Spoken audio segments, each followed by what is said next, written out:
What's really going on around New Orleans? What's the real story?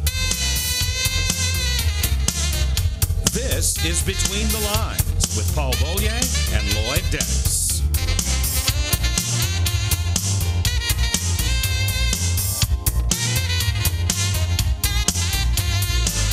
Get ready for the real deal. Get ready to read Between the Lines. And me? And welcome to Between the Lines. Paul's making me do it on this, which is, I think, going to be a very special show. This is the show where, after we were talking before the show, Paul.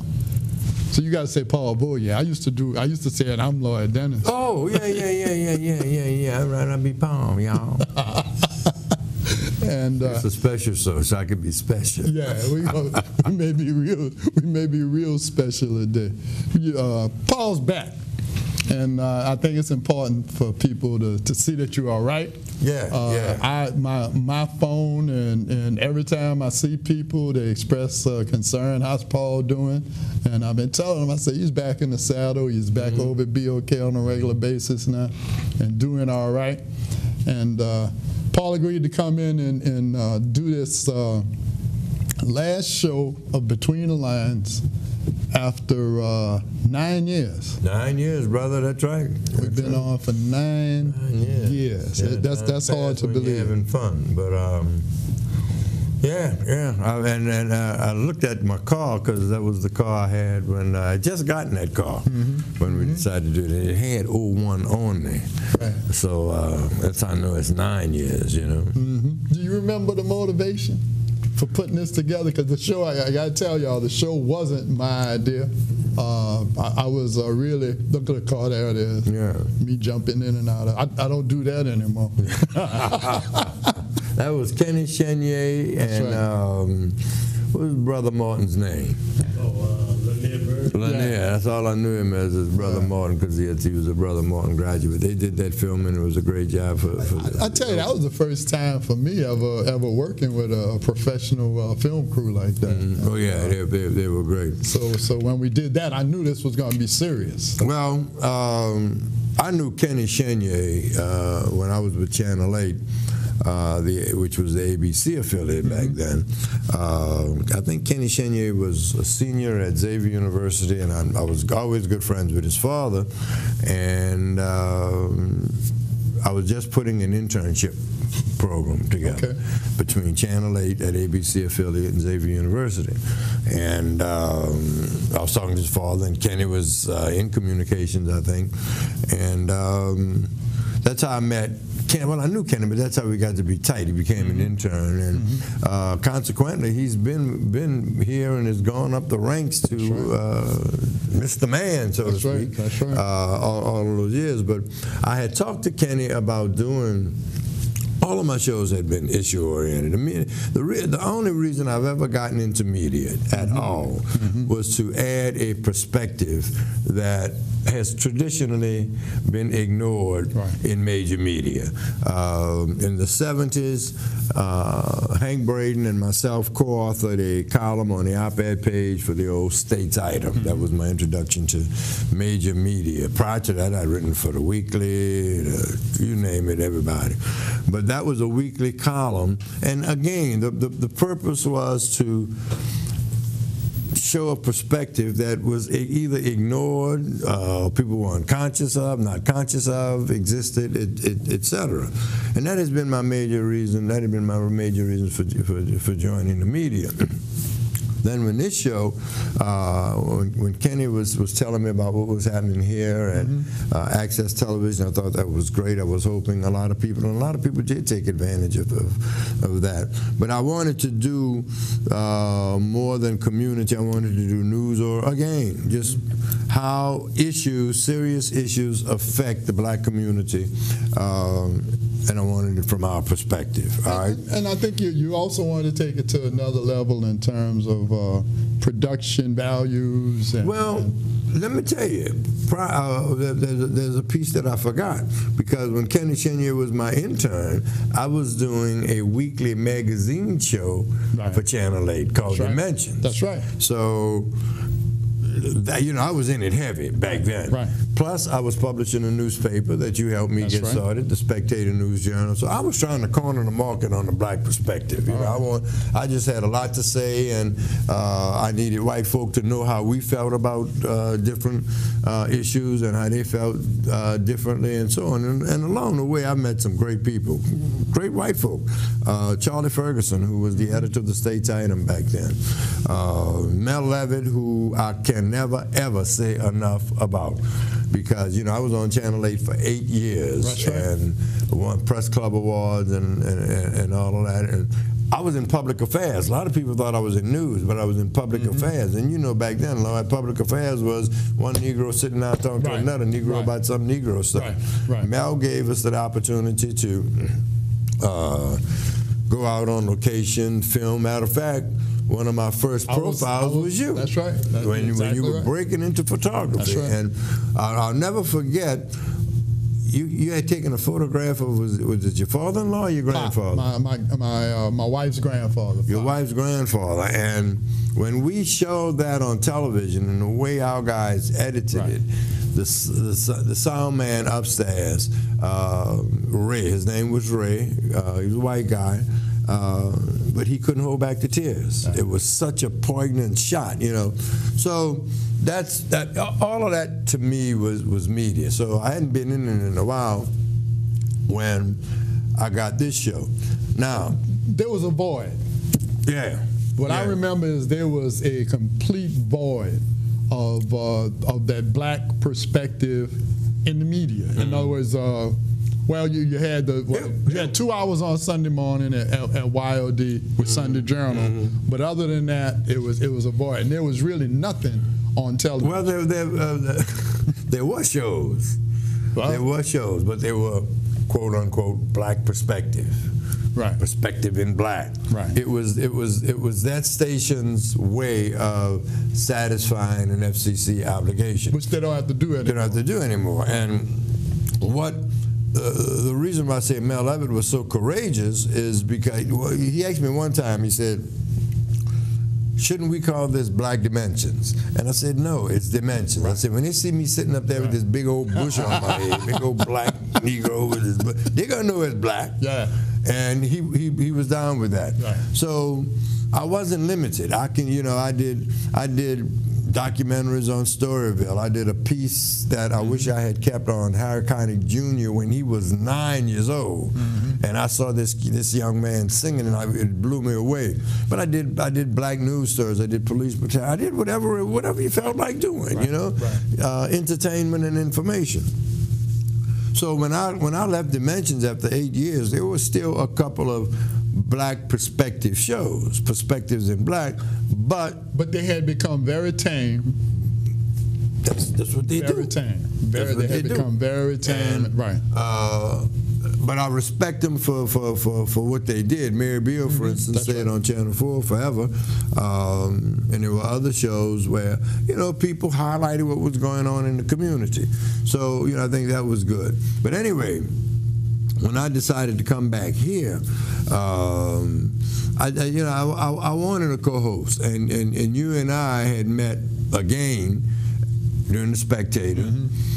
I even had you on a show. It may have been Dimensions, interviewed, but whatever show it was, I noticed the chemistry. It wasn't about what we were talking about. It wasn't about the issue. It wasn't about that. It was the chemistry that ignited between us, and that's when I asked you, would you want to join me? And what I have to share with you is when you did that, I was.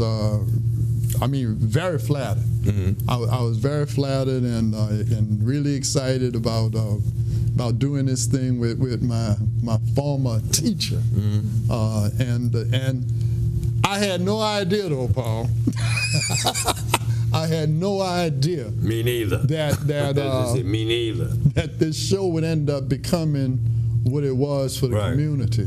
Because, like I said, we were in this vacuum of in other words, black folk weren't speaking out that much. Right. Well, no, there was. Let's give credit to the Trib. The Trib took its so-called issues, and Data took its issues. Louisiana Weekly took their issues, but there was no hardcore media presence that was expected, that was expressing what was the perspective, like you said, that was in our community, and it was time for, and it was time for that to happen. The reaction from the public was just overwhelming. Yeah. I had no idea it was going to turn into that. But, and I'll ask you, what if you could summarize in a couple of words what people told you most about the show, what they liked most about the show? We were outrageous. No. I think what we brought to the table was, one, is we kind of, people understood that we knew and understood what we were talking about, but we did it in such a unconventional way. The words I got, the critique I got almost 90% of the time was, after they would say, man, blah, blah, blah, blah, blah, y'all for real. Yeah. I got that more than anything else. Y'all for real. Yeah. And to me, that simply meant you told the truth as best you could. You didn't pull any punches. You know, you just simply said the way it was and the way we saw it. And you know, there were times when people disagreed with us, particularly some white folk called up and disagreed. That's fine. That was absolutely fine. Not just white folks. Oh no. We got a little disagreement from everybody. Yeah, plenty of times. Sometimes you and I disagree. Right. You know. Right. And that was another thing that people liked about the show, that we could disagree without being disrespectful, and without taking it personally.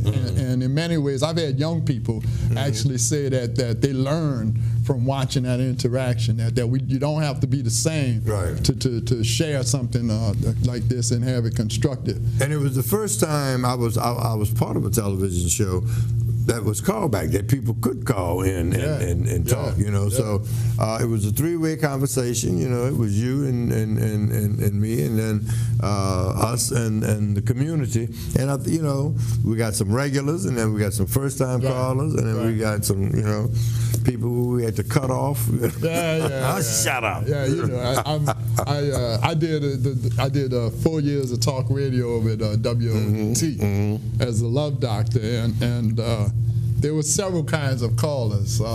Some of them I respected, and some of them I really didn't. Can't do that. Yeah, I can. I'm going forward with the show, but I'm not going to have calls. Cause I like calls. I like feedback. I just think it, and I don't have to talk that much. I like to listen. I like to find out what people are saying, and let the people I'm talking about hear what people are saying about them. Okay. You know, because it ain't just me calling you a hole. There's all these other people calling you a or a genius or whatever. But by and large, it's been, you know, it's been one heck of a run. Yeah. We've been fortunate to have great technical people around us. And we can't say that too much. We get a lot of credit for the show looking good and being professionally produced, and actually all Paul and I do is walk in. And there's some guys here. Let's see, we got Kevin in the room. We've got Big Boy, Anthony. We got Anthony, and are you speaking to this gentleman? Yeah, me and Brandon on the crew. Brandon's all right. Brandon, and we've had others. A picture that I can't hang no way. And we've had others that have come through here and actually done a great job. Well, you know, one of the things about Access Television, and I was even there was another little thing, if you will, that I was doing while we were doing this show. It was called Purple Pride. That's right. At that time, that was before this show. Yeah, right. That's right. I was doing something. We had an internship program with students at St. Aug, and this show, and you know, myself and Kenny put that together. And there were so many young people who came through here, man, and eventually went on to do other things with other television stations. But not exclusively St. Aug. I mean, that's one of, Brandon is a very young man. Kevin, his partner, who comes in every once in a while and does something. And that was one of the things that I thought Access was supposed to do, and from what I have seen, it has done. It has done. Involve young folk in career development opportunities in media and on screen, behind screen, etc. So actually, but it's still kind of. I think there's room for more people, more involvement down here, and really want to suggest that if you have any interest in becoming a video producer, learning about the business, learning about the technical aspect of it, you want to come down and join Access Television. I think it's $25 a year. I think that's what the membership is, and for that you get access to a really great facility. There's folk hanging out here who know what they're doing, and I've found that they're very generous, in terms of sharing their knowledge, and I guess that's what the whole job is, huh?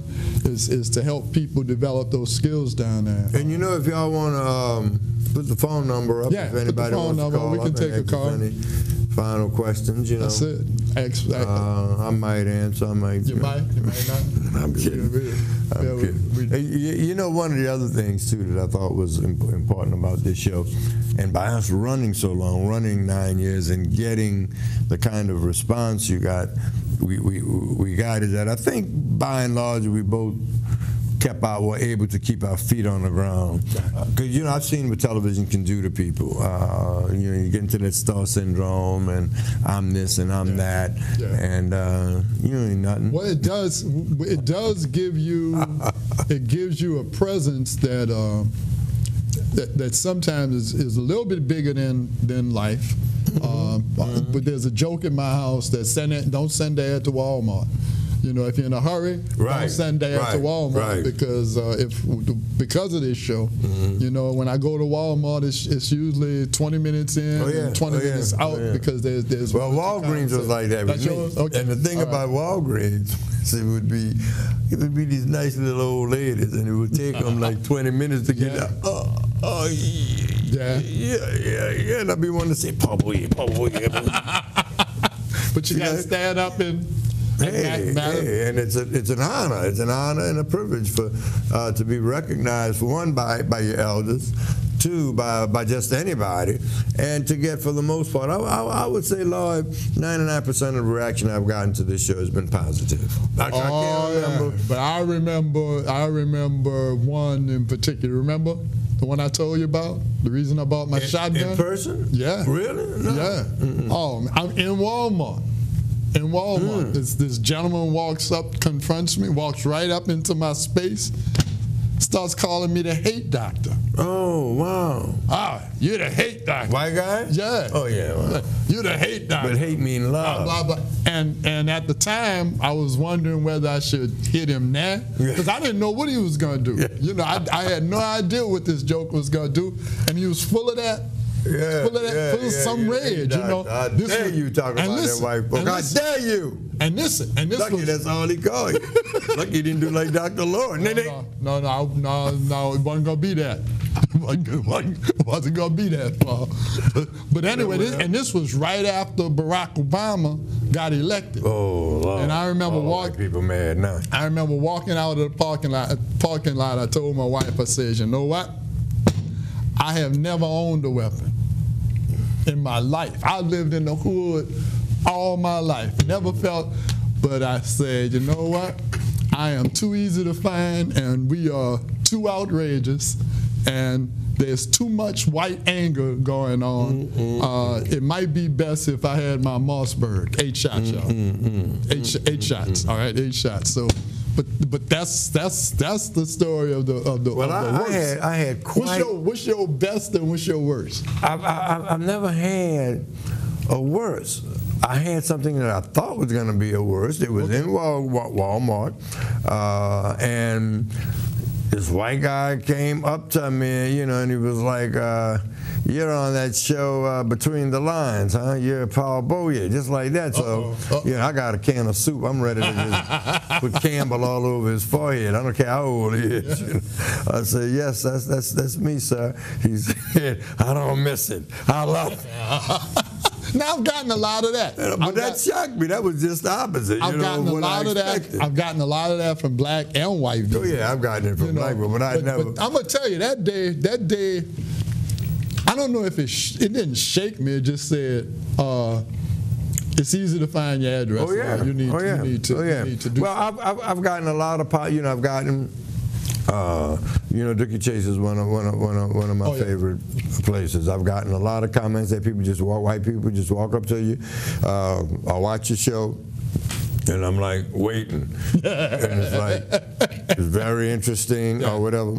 And I think that's one of the things this show did. It made white folk think, made black folk think. I think we really helped even some public officials.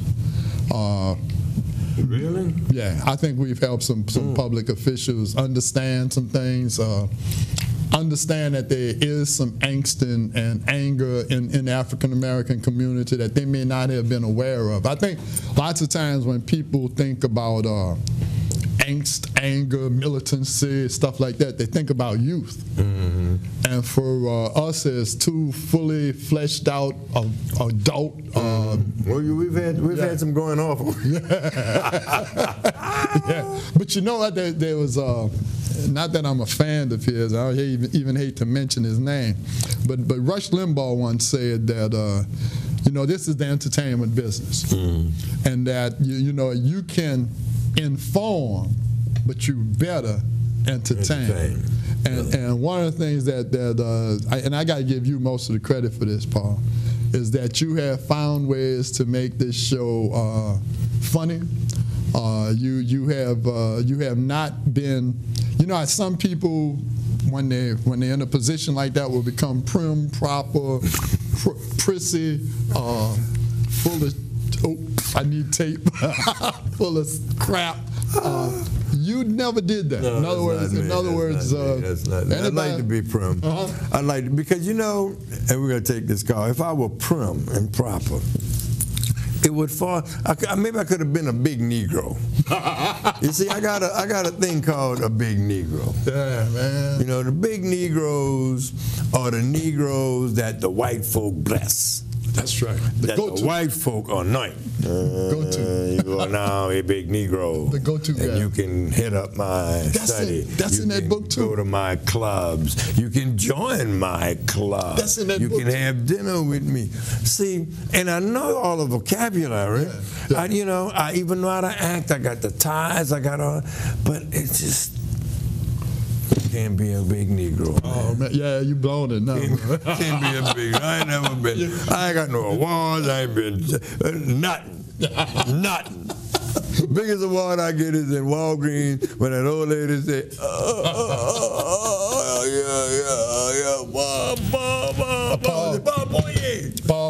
Paul, I feel a little guilty. Now. We're gonna take this call. I'm gonna tell you. Lady gave me $10. What? That's right. You didn't bring me $5? No. Oh, that's right. $10 for the show? Lady, she must have some change in her hand, and she was just so excited to see me. She said, "Here, go buy yourself a." That must happen at Walmart. See, I was in the wrong store. I go to Walgreens, it cost me $10. That nigga must be out there. Hey, bro. Did that get you got a little something? Did I violate a rule of access television because I took $10? No. From a little old lady? Who cares? Who cares about rules? We got a call? Let's take this call. Hello? Yeah, how y'all doing? Doing all right. Yeah, I'm gonna miss y'all. I appreciate all what y'all do for the community, for the city. Keep up whatever y'all choose to do the rest of y'all life. Appreciate it, baby. Thank you. Appreciate Thank you so much. Well, we're not going to disappear from the face of the earth. Huh? This is television. Yeah. Well, and not really that. Yeah. Not really. You're going to do something. I think I'm going to do something too. I don't know. We're going to do something. We just go Playboy Bunny show. Yeah. I'm just, somebody asked me, they said, "Well, Lloyd, why you want to stop doing the show?" And I told him, you know what? I'm tired of talking about stuff that makes me mad. I'm just tired. I'm tired of, I was not the political guy. I wasn't really the hard news guy. I like that. So think about how I felt. Talking about white folk every week. Yeah. I'd be mad. But then there's another thing that happened. Go ahead. I'm going to ask you about this. I got to ask you about this Dr. Laura thing. Oh, yeah. There's another thing that happened, though. And what happened was, and what makes me feel comfortable with cutting this loose right now, is that Danny Barker came into town. Danny Barker or Danny Bakewell? Danny Bakewell. You've been doing this show too long. Danny Barker been dead 400 years. I know. Oh, I love them too, man. Yeah, go ahead before you forget that. Danny Bakewell came into town and bought us a radio station. And when I say us, I'm talking about the African American community. And WBOK has picked up the gauntlet that I think we threw down. And I still believe that we were part of the inspiration for Danny. Oh, no question. How I ended up at BOK, I knew Danny Bakewell, I've been knowing him, but I hadn't seen him in a while. I don't see him that much when he comes in. But he was in town on a business visit, about to. Maybe he had cut the deal already to buy the station. But he's standing in his hotel room, and he's not looking at the television, but it's on. And he tells me this later, he is this wild man ranting and raving. He said, well, it sounds like the kind of cat I want on the radio. He turned around, he said, oh, Lord, that's Paul. Rest is history. Yep. But it's all about perspective. That's all it is. People ask me, somebody asked me today, trying to get me to justify my existence as a black man, that I do have, but Paul, you really do have white friends. And I said, yes, I've met a lot of great white folk, throughout my life. People who've put themselves on a line for me, for how I believe, and for other black people, So, yeah, but... So why are you? I said, because that's the America I was raised in. Right. Like that? No, I don't like you. Like that? No, I don't trust you. Like that? I know you're trying to do me harm. But you. Well, in many ways, the same thing happens on the other side. Sure. I know in my life I've had probably one too many.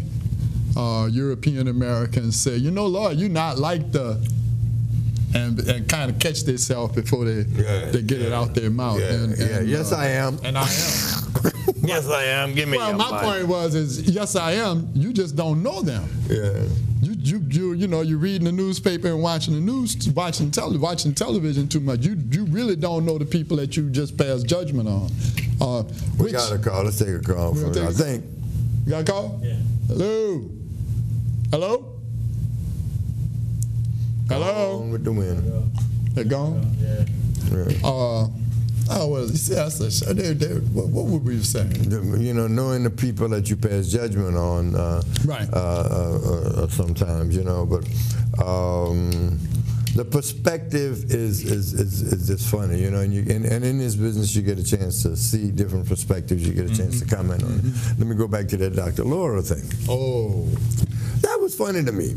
What was really funny was when that black woman called her up and said, Dr. Laura, I'm married to this white man, and we go places, and his friends are always making off-color jokes, racial jokes, saying racist things, and blah blah blah blah blah, and he doesn't say anything about it, blah blah blah. So So Dr. Laura said, well, if you that sensitive about the race, you shouldn't have married that white boy. Ooh. I'm down with that. Ooh. Look at, I told her this, shut up, woman, shut up, sister. You married him. Hey. You married what you thought. Hey. You see, y'all be thinking about this colorblind stuff and, we married and we don't see no color. Is you crazy? He see a black woman every time you stand up. And if you don't see a white man, something wrong with you. Something wrong with you. And I went off on that, and Somebody close to me in my family called me a racist, a bigot, and all that. I said, I'm not racist. I'm a bigot. I am a bigot. I don't like you at all. I don't like none of you white people, except them 13 or 14 applications and got accepted. All right? And it's cool. I'm down with Dr. Laura. Dr. Laura said, nigga, nigga, nigga, nigga, nigga, nigga. Then she come back from commercial and she said, nigga, nigga, nigga, nigga. And She did? yeah. And she I wouldn't apologize. You think I would apologize to some white folk for talking bad? I would never apologize to you. Never, ever. Actually, I would. So why would Dr. Laura apologize for saying it? That's what you say. That's what you do. That's how you feel. That is America. And the other thing, I want to bury. I said, I'm gonna go out with a flash. The other thing I want to bury. See you white folk. You're doing it. See you white folk who come up with this crap, because this is crap. How can you say we racist? We elected a black president. I'm not. That's outdone over. You don't even let Obama say black. He can't even say black. He can say beige. He can say turquoise. He can say blue. But he can't say black. Right. You won't let him say black. That was a freak of nature. George Bush was that bad, and McCain was that worse. It wasn't. It wasn't all of y'all. We're gonna do this because that's the way America is. You can forget that. So I don't want to hear that no more. You know, just stuff that up your yang. What's interesting is we're not racist. You are as racist as apple pie. That's what you do. You know what's really interesting is everybody forgot. Everybody has forgotten that they almost had us working for Chinese wages, man. If that economic decline would have happened, if that collapse would have happened, all us, man, we would have to compete with the Chinese to get a job making stuff. That would have did it. They had us, man. They had us. They asked me. He saved the country. See, there gonna be a lot of brothers mad at him for saving the country, bro. Oh, look. Somebody asked me the other day when I was talking about that. But isn't he a great black president? He's a great president. He's a great president. He can't even say black. They're gonna make him walk differently in a minute. With that little hip walk. Nah, they're gonna take. They're gonna make him walk like. I think he's reached the point where he understands. They got some folk ain't never gonna. Never. You know, 60-70% of them never. I think he's reached that epiphany of not trying so hard no more. And someone close to me called me on the radio station, and black person, and castigated me for being such a bigot, particularly when we talked about the Dr. Laura thing, because they were talking about it led to interracial dating. So, this good American young white boy calls the station, first time caller, and he said, wait a minute, let me get this right. You mean to tell me if your daughter brought home stop there, don't even go there, ain't happening at my house. Now, I'm sorry if you white folks say he's a bigot. Ain't happening. Now, will my daughter elope and go marry some white boy, run around the corner? He ain't coming home, though. He ain't coming home. Now, it won't be no.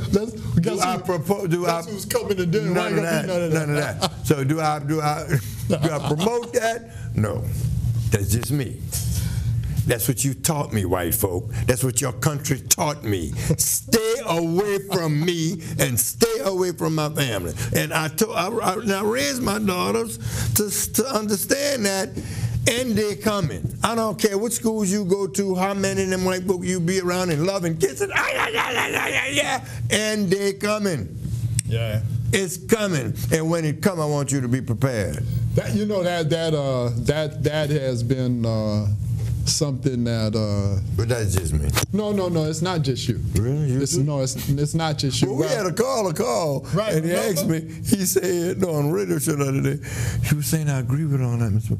He said, "Does that mean I'm a bigot?" I said, "Oh yeah, you about a bigot." I think there's a lot of, you have to defend yourself. I've just seen it too often. My kids went to integrated schools when they were in elementary, and what happened was, and we, you know, you go to sleepovers and you get invited to the little birthday parties when you're 8, 9, 7, 8, 9, 10, 11.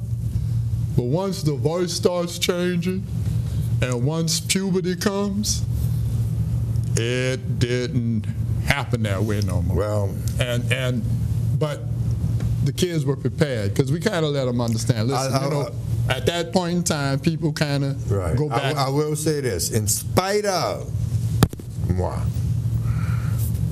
each of my daughters have two very, very close friends who are white. Probably their best friends. Right. All right. And one of them lasted all the way from grammar school to today. Okay. All right. I don't know how that happened in America, but Andy didn't come. All right. So you have to admit that. Yes, I do. I do. Well, Andy did come once, but not from the friend. It came from a friend of a friend. Okay. But the friend chastised the, you know, and guess what the other little white girl say? Oh, well, I ain't talking about Samantha. That's what you see. That's what I was. My daughter's name. I shouldn't have said her name. I ain't talking about your daughter. That's what I was talking about the 300,000 other Negroes. She's not like the other ones, right? That Andy coming. I saw Andy coming to a priest, a good Catholic priest. When I was off the boy, Andy came. I tell you, one of the things that happened as a result of this show, and I never said it, I'm going to say it today. But see, Brandon laughing. Brandon don't understand. Brandon from Virginia. Brandon, you probably got a lot of white friends there where you do stuff. None? He does 2 cents. He's about as bad as you. No, you can't be my friend. No. I tell you what, though. I'm broke, poor, and I'm not a big Negro. This show, broke, poor, I'm not a big Negro. This show helped me learn that some people that I thought were friends were not friends. You know. I can start right at the top of the list. Yeah. Now, Lloyd. Yeah. Now, Lloyd, you know, you can't be talking like that now, Lloyd. You know, right. I'm like, you better get a. I lost. Hello. Hello. Good evening. Yes. Yeah, well, I want to let y'all know about me enjoying y'all show so much. Y'all wind up turning me on to a lot of inner-weight TV shows. I even, because of y'all show, I even found out there was a government channel. I even watched the City Hall stuff. And I also appreciate that y'all branched out and went on the show Our Story, like back in some years ago. Mm-hmm. Yeah, I was just letting y'all know. Thank you for the show. Thank you, brother. Sound like a young brother, younger than me, anyway. Yeah. Well. I hope since y'all show going off TV, I know your favorite callers like Joe Cool and Chris. So I'm hoping they could branch over to your WBLK show and start calling. Appreciate it. Thank you, man. Thank you, it, man. And that, I'm gonna tell you, if there's anything that's really would encourage me about this show, it was when the young people would tell me that they watched it, because I think I felt lots of times that we were preaching to the choir, that lots of the people, like, our friends. Yeah, right. Our demographics, our age group. But that was another thing that shocked me also, the number of young folk who watched the show religiously. Well, I'll tell you what, I was actually walking through a place where I felt a little insecure one night. And that might be my own issue, all right? That might be my own issue, where this young fella comes walking up fast behind me, and I was kind of terrorized. And then the dude walked up to me and he said, "Hey, OG." That's what they call the old gentleman. He said, "OG." I said, "All right, now what?"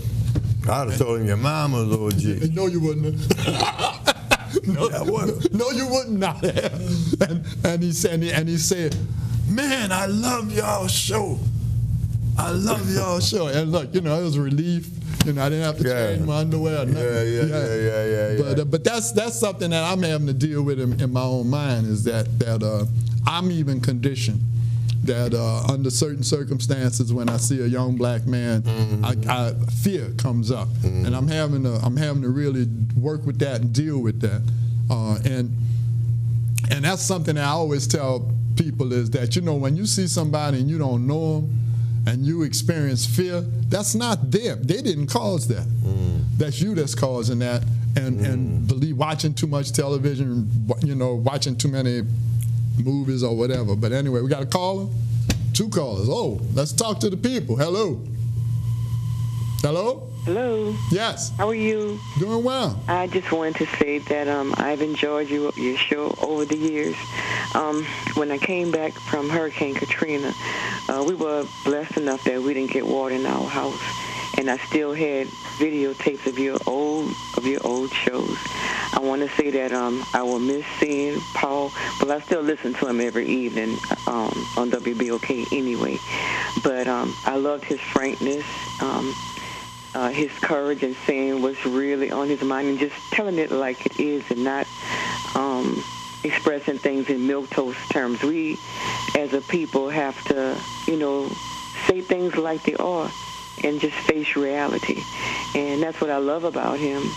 And like I said, I will miss seeing him, but I'll still be listening anyway. You know what? You have something that we don't have. Yeah, you have tapes of the show before Katrina? Yes, I do. You have something that we don't have. So please, you're going to stay on the line. They're going to take your phone number because I would love to get my hands on a couple of those earlier tapes. All right? Please call back. If you hung up, please call back. Because I brought a few clips and we can look at them. Was Kevin able to put them up? We can look at them and kind of reminisce a little bit. Right. But it's only it's about maybe 5 minutes. Well, I got a note from a lady named Van who sent me a copy of the Tribune when you and I were on the cover. Okay. When the show first started. And the note said that this was being going to be in the African American Museum, da-da-da-da-da. And remember I asked you if you knew who was Van, or is that Beverly McKenna's people? I think she has her sister. Her sister, might be her sister. Yeah. Anyway, we appreciate that. Yeah. And I just got by way of a friend of mine and former colleague Jack Davis, who used to write for the States Item and the Times-Picayune, got all of the columns that I'd ever written, 3 years worth, from the States Item. Wow. And let me tell you, I've been crazy. I mean, I just ain't turned crazy. I mean, I've been putting that perspective out. And I think at some point I'm going to dedicate that to Beverly McKenna's museum. And because I don't have, if anybody were to ask me to prove I was on television at Channel 8, back in the day, I have nothing. And I had Press Club Award winning stuff there. We have another call. Let's take that call before we look at these clips. Hello. Hello, what's happening? You. Well, what's going on, Paul? Where you at, Joe? You leaving us? Yeah, man. We just doing a little twist, you know? Yeah, we got both. I've been a fan of yours. Huh? Since you was on Channel 8? Yeah, back in the day, Dimensions.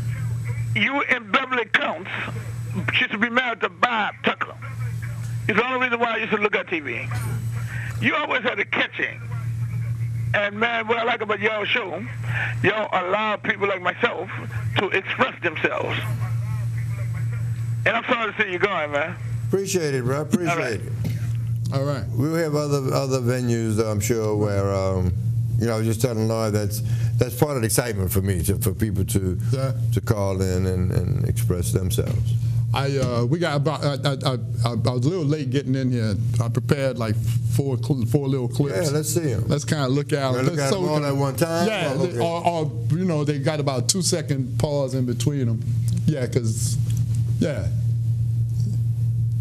Say what you got to say, Paul. Lord, just let Paul reflect on some of this. Let me just say, because you brought something to mind, and I wanted to mention. There was a column in the Times-Picayune recently. I can't remember who wrote the column, but it was about the NAACP and the Urban League civil rights groups. We need them more than ever now to step up to cultivate leadership, to, of course, that articles thing was something you've been saying for a long time, Lloyd. You got to really direct a lot of energy toward the black male, but you got to direct, I'm expounding on that. You got to do more than that. You got to provide leadership across the board, because in today's world, you got women raising children, you got men raising children, you got men and women raising children, so it ain't so much. I agree with the black male has to be kind of refurbished to accept his responsibility of manhood. But I think across the board, these agencies need to step up and begin a cultivation of leadership. But I remember looking at the television, the news about 2 or 3 days after Katrina, we all holed up somewhere in some different part of the country, etc.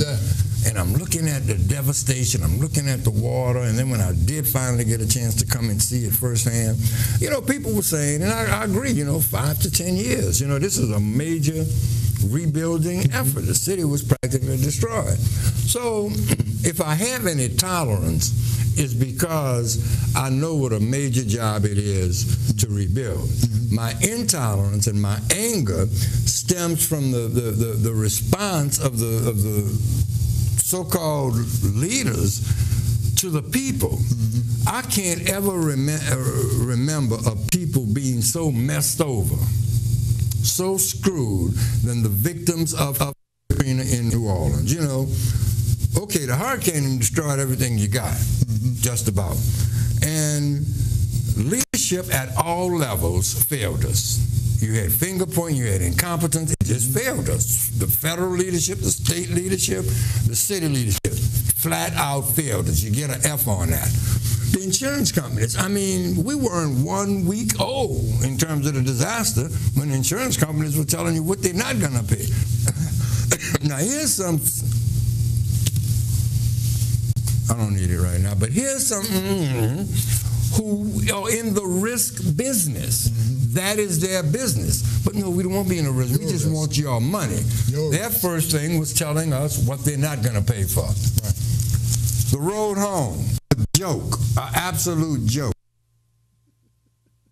In your life, have you ever heard a situation where the garbage man was just, if you got a pile of mess in the middle of your lawn, the garbage man was supposed to pick it up? No, it got to be in a container. Got to be in a container, bag or something.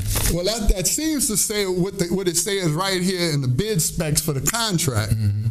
Exactly. So Ernie and Stacy, here's the wording. Okay, so that tomorrow you will not be ignorant of the contract. And what these, if somebody asks you if somebody, you get a contract to build a 1,500 square foot house, and then they come back later and say they want a 3,000 square foot house. That's what they're doing on the council. They get up a contract to do one thing, and now they're saying that these guys are supposed to pick up like the Corps of Engineers was picking up. I'm chomping at the bit. At the bit because here's the wording. Here's the wording from the contract. The contractor will manually collect unlimited bulky waste from service private locations placed curbside in resident-owned containers, plastic bags, and placed appropriately for curbside collection. That has been how it has been since I have ever been garbage man. But now that it's 2 African Americans, all of a sudden they're supposed to do what's outside the scope of their contract. Well, and people wonder why we bring up this word racism. The last company was never expected to do this, but people got spoiled. Now, I was over the people who kind of supervised the cleanup. I was the supervisor of the QAs out at the on the Elysian Fields with the Army Corps of Engineers. The Army Corps of Engineers picked up that stuff. They had a contract with FEMA to pick up that stuff. No garbage company has ever picked it up. But the point that he was making is that he was making the point that the black middle class's earning power has slipped and this, that, and other. And I told him, I said, but you know what, Keith? That's true of all of America. all of Americans, middle Americans, look at this subprime lending deal, all the foreclosures going on. Two people, you know, if you have two parents in a home, you have two parents that are having to work so hard to try and maintain the standard of living. That's right. That was maintained with one parent working back in the 60s. That's right. And what they don't see that it's the rich of this nation, it's the wealthy, powerful corporations of the world that have figured out how to abuse and misuse working people all over the world. Americans aren't the only ones, but America's starting to be like a third-rate country in terms of the earning power of its people. Right. So what's happening with all of this foreclosure stuff? People are losing their homes, man. People are losing their major investment in life. Right. You know, and what happens? You know. So it's crazy. So you know, all I got to say to white America is we not your problem. These Republicans who took your imagination by claiming Christianity, they're the ones screwing you left and right. They're spending all your money on war equipment. You know, what you hear is we were at war in Iraq. What I hear is we spend a whole pile of money with Halliburton. We spending the grandchildren's tax money with Halliburton while we in power. We went some places. Huh? Yeah, we went there. But you know, I'll tell you another place we went. We predicted stuff. Oh, yeah. We predicted. Oh, yeah. We told these people what George Bush was doing to them early in the game. Right. Early in the game. I even prayed that George Bush would be reelected so he could get reelected. Oh, he almost got him, man. I told you. You know? I was like, more George Bush, more George Bush. If the system would have collapsed, they would man. Yeah. Well, they almost broke it down bad enough. They got white folks in Ohio in food lines, man. Yeah? Yeah. It's bad. Good. It's bad. Racism at its best. I'm all for that. I'm all for racist. We got a couple of calls. Let's try and get them in. Hello. Hello. Yes. Yeah. I'm sorry your program is going off the air. I usually listen to you all, but I have a question. What's going to happen with the Lafitte project? Do you know? The Lafitte project? Lafitte, I think it's gone. It's gone, huh? Yeah, I mean, there's nothing there, but there's what's the name of the organization? She's going to be on my show soon. Yeah, there's going to be. There's a nonprofit that's building that's actually been building houses in and around the area, not just in that space. So there will be living accommodations there. But it's a shame because that was really there wasn't anything wrong with the Lafitte. That's what I said. It never got water in other hurricanes. Right. Well, we had a show on that. The Republicans stood up for everything for black folk. It was your big Negroes who let you down. Yeah, your big Negroes who let you. That's why they don't let you. They let you down, but they don't let you in their big Negro club. Nah, that's it. You have to take that shot on the last show. But it's true. You're gonna. You sure it's going to be just slashed all together? You're not? No. I'm going to do a little something. I want to pursue my passions, which are probably music, the talent in this city, art, culture, raising kids, family stuff. That's kind of what my passion is. And I've enjoyed this ride with Paul, but I want to do my thing. And focus on areas that I have a burning passion. And I might do a show called The Last of the Big Negroes. Okay. Well, whatever you do, I hope you just profile the big Negroes every week. Every week I'll get a big Negro up here. Well, whatever you do, I hope you come back. Thank you. We appreciate it. We like bad grass. And I love both of you. God bless you. Thank you. Thank you very much. Appreciate it. Hello. Yes, hi. Hi, is this Paul? Yes, Paul and Lloyd. Hi, Paul. This is Candy Parker. I was in your poetry class at UNO with Dr. Asandari. Yes, I remember the class, Candy. And I was the redhead that wrote the sort of wild poem about the Oval Office and Monica Lewinsky. Wait, what? I wrote this poem Monica Lewinsky. about the Oval Office and Monica Lewinsky at the time. And you laughed. I sent you in stitches with it. Yeah, I remember that. But I have a request. I actually have a choice of a request. You know it's a live show, huh? Yes, I know it's a live show. It's okay. I would either like, I've watched it over the years, and I would either like for you, if you could, to either maybe close with a haiku or a couple of lines from one of your poems, or if you remember Dr. Asanari's poem on water, covering his vision of the city being covered in water, and this was back in '96. I remember. If you could do one of those two things, I would be delighted, and your career with the show would just tickle me to death. Can't help you. What? I might know the beginning of one. I did one. I did a bunch of. He was one great professor, wasn't he?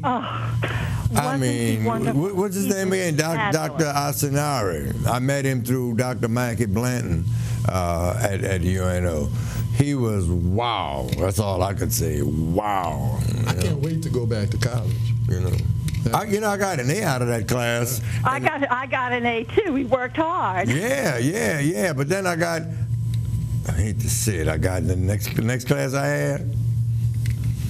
I ain't gonna say it. I didn't get an A. You don't have to do that, bro. You don't have to do that. You don't have to add it. I can't remember. I tell you, but what I'm gonna do, I'm gonna go look up some of my poetry, and I'm gonna get back in touch with Lloyd. Lloyd, you can have me on as a guest. That's right. That's a side of me people don't know. You know, I'm a published and accomplished poet.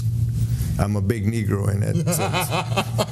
Oh, that's all right. I'm a big cracker. It's okay. Thank you. I appreciate it. Thank you. Take care. All right. Thanks for all the viewing. Bye-bye. All righty. Wow. I remember that. Well, I guess what? We got a couple of minutes left. And, Paul, I just want to say it's been fun, man. To the very last I mean, it's not like we're not going to see each other and stuff like that. See you tomorrow, probably. That's right. Drunk us up. No, not no more. Not since last weekend. Well, I'm beginning to wonder how Paul gonna make some money because everybody didn't stop drinking. We have to moderate because you know you reach a certain point, man. You can't do that like you used to do. Yeah. But it's been a good ride. I'm glad we did it. 9 years in television, man. That's a good ride on anybody's scale, you know. I'm glad we did it. In some ways. You know, people always ask if there's anything that you would change in your life, and I always say no, because it's the things that we've done that brought us to where we are, and it's a good spot. To be loved and respected by community has been and really enjoyable, and something that I've cherished, and a lot of that came out of this show. I know I had some radio exposure, but people don't know what you look like on the radio. Did you ever get used to, and you've done television before, have you ever gotten used to perfect strangers walking up to you with the look on their face like they're old friends? And then you're searching through your mind, it's like... I've gotten used to it. It's you know, sometimes it's frustrating because you see, you know, I ought to know. But if it's somebody who I can immediately hook up to the TV show, that's where they got me from, then I'm cool with it, you know. Well, they're telling us it's wrap-up time, and we're wrapping up 9 years, man. 9 years, bro. It's been a good one, baby. Take care and good luck on your new show. Yep, and whatever it's going to be. And can I tell my woman good night? Yeah, do it the last time, Paul. Good night, Mrs. Calabash, wherever you are. What would it be without that? Can I do my dance?